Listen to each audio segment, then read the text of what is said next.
Então, vamos lá para a nossa última parte, que é a parte dos exercícios, né? Você já aprendeu como ativar o seu estudo, você já aprendeu a melhor forma de revisar, né? Se você faz mentoria comigo, você não precisa se preocupar quando é que vai estudar, quando é que vai ter a revisão, quando é que vai ter o exercício, porque tudo isso vai estar no seu plano, tá? As revisões espaçadas, elas são planejadas diretamente por mim, de acordo com o perfil de cada aluno e também com o tempo disponível para estudar. Então, não adianta eu querer que você revise no dia seguinte, depois de 3 dias, depois de 7, depois de 15, depois de 21, depois de 30, depois de 60, se você tem 3 horas por dia para estudar. Você vai demorar 3 anos para terminar um programa de um concurso jurídico de ponta, de um concurso de procurador.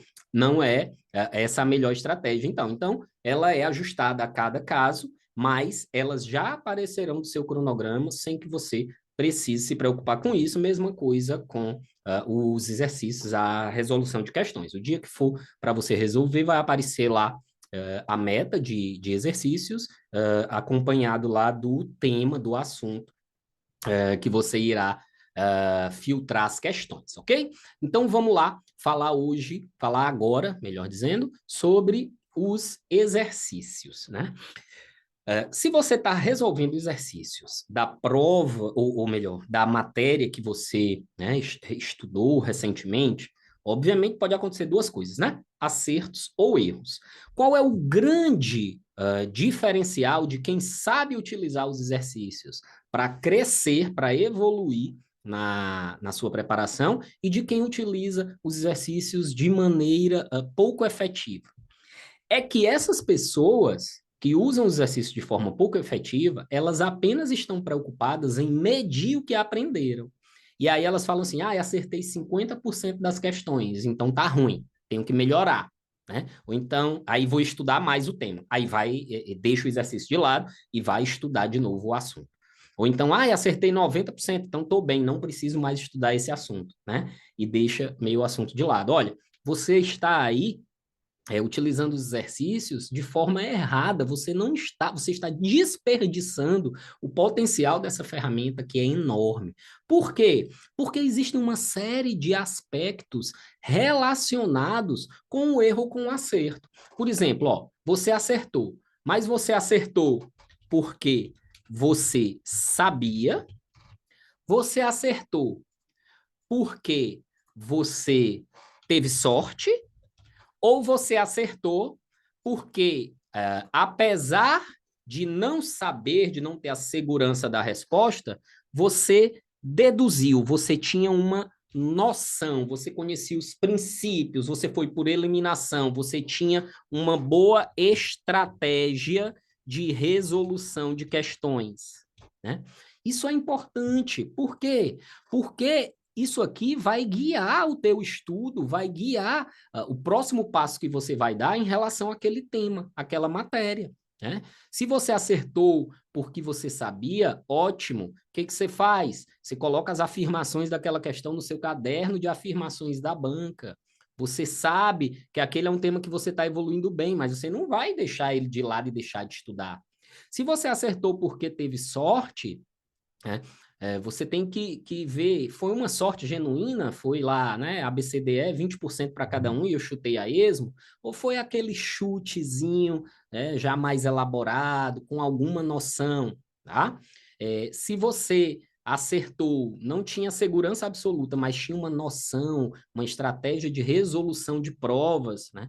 Nós vamos falar aqui muito sobre isso ainda, tanto em provas objetivas quanto provas discursivas e até provas orais. Existem estratégias para otimizar o seu resultado e, inclusive, permitir que você acerte questões que você não sabia ou não tinha absoluta segurança, né? Então, foi por isso, então dá para ver que essa banca, ela segue um determinado padrão nessas questões. Vamos analisar esse tipo de questão, vamos ver como é que a gente faz, então, para continuar acertando.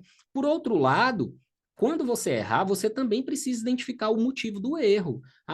Eu errei porque realmente eu não sabia a resposta, eu nunca estudei aquela matéria. Né?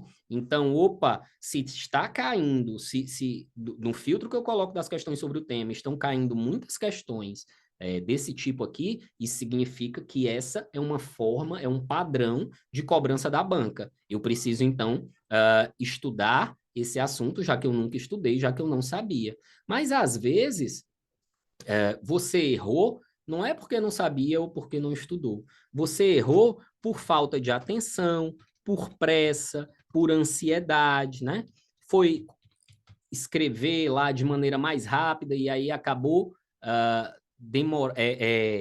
colocando o carro na frente dos bois e acabou se apressando e por isso errou. Então, você tem que saber, vai fazer uma prova objetiva, grifa o núcleo da pergunta, né? A prova, uma prova eficiente, ela é toda rabiscada. Se você faz a sua prova sem rabiscar nada, isso eu estou falando de provas objetivas, claro, a chance de você cometer erros por falta de atenção ou por falta de direcionamento ao questionamento principal da questão é grande, né?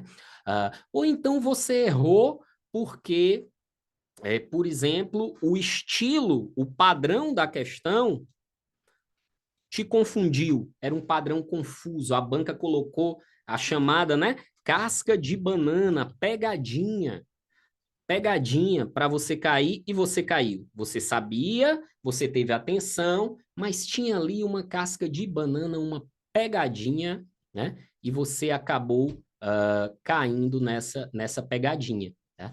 Então, você precisa analisar as razões pelas quais você acertou, você errou, e você tem que utilizar essas razões para evoluir nos seus estudos. Não é apenas olhar o número de acertos e o número de erros e decidir se vai estudar mais ou menos aquele tema. Se você fizer isso, você está desperdiçando essa ferramenta de ativação, de memorização, que é o exercício prático, e também você está desperdiçando a oportunidade de enriquecer o seu caderno de afirmações da banca, e para quem gosta, caderno de erros. Errou a questão? Vai lá e transcreve essa questão no seu caderno de erros, né? Mostrando ali a forma correta de resolver, justificando as alternativas, né? Outra coisa muito interessante que você deve incluir no seu estudo de exercícios, vai lá corrigir a questão, olha alternativa por alternativa, qual é o fundamento. A letra A está na lei, está na letra da lei, faz a leitura da lei seca. Você vai começar a se identificar, a se acostumar, melhor dizendo, com a forma através da qual a banca cobra determinados aspectos, determinados assuntos daquele tema. Tá? A letra B estava na jurisprudência. Dá uma olhada lá no julgado, entra no dizer o direito, vai no buscador. Essa busca ativa pelo conhecimento, pelo fundamento, pela justificativa do enunciado da questão, é ela que vai fazer toda a diferença na sua preparação e é ela que vai otimizar, que vai fazer com que você explore todo o potencial dos exercícios práticos enquanto ferramenta de estudos. Então é isso, meus queridos e minhas queridas. O método de estudos não é complicado, né? E ele se baseia nesses 3 pilares: ativação dos estudos, revisões, conforme eu expliquei, e a resolução de exercícios, né, da forma que maximize aí os benefícios dessa estratégia de prática, né? No exercício você está colocando em prática, você está forçando o cérebro a colocar em prática aquele assunto que você estudou. Então, agora que você já tem o passo a passo do método de estudos, que você já tem o seu plano de estudos elaborado, é com você. Siga em frente. Nem todos os dias serão bons, haverá dias ruins, tá? Nem todos os dias vocês vão conseguir estudar da melhor forma possível. Vai ter dia que vai ficar doente e não vai conseguir estudar nada. Vai ter dia que vai estudar assim, mais ou menos. Mas o importante é continuar, um pouquinho a cada dia. Constância, resiliência. Caiu, levanta, sempre em frente. Essa é a receita do sucesso em concurso público, tá bem? Eu te aguardo para as nossas próximas aulas e qualquer dúvida, você sabe, eu estou à disposição no e-mail e no WhatsApp. Um abraço, até a próxima.